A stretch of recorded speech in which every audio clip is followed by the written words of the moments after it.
Imagine an entire network of flying cars zooming around at 2,000 meters above our congested city streets. Your morning commute would be a lot different up there. You could travel at higher speeds, and you could reach almost any remote destination.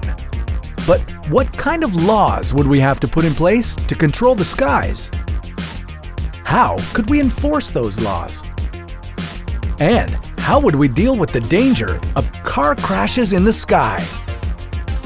This is What If, and here's what would happen if we had flying cars. The idea of flying cars has been around for almost as long as the car has.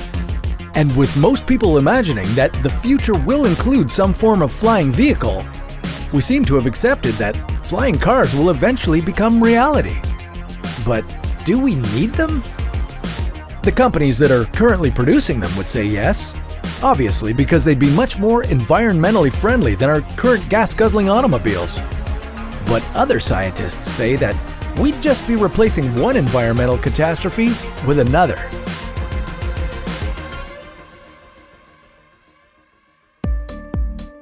Now, before we get too carried away with the environmental impacts of flying cars, let's figure out if it's even possible to fill our skies with them.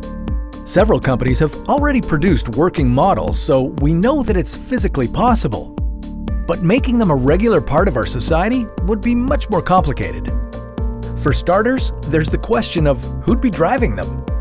Would it be us, or some kind of artificial intelligence? According to Aviation Safety magazine, human error is the cause of 90% of non-commercial plane accidents. This is one of the reasons why many experts think that flying cars would need to be autonomous. In other words, humans would not drive them. Studies also show that accidents are much more likely when humans are behind the wheel of the ordinary cars we have now. And remember that up in the air, accidents would be a lot more destructive.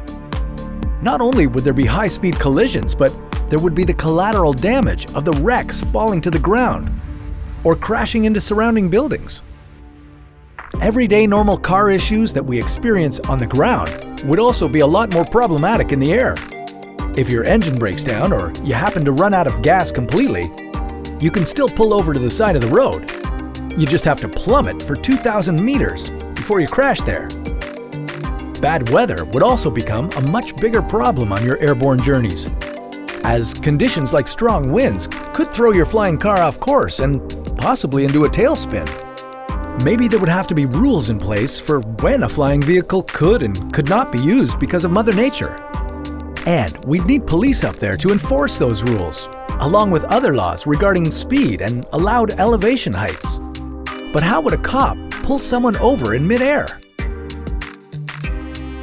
Okay, so clearly there would be a lot of work to do to integrate flying cars into our society, but it'd all be for the good of the environment, right? It is estimated that an electric flying vehicle could be 35% more energy efficient over a 100-kilometer trip when compared to a gas-powered car.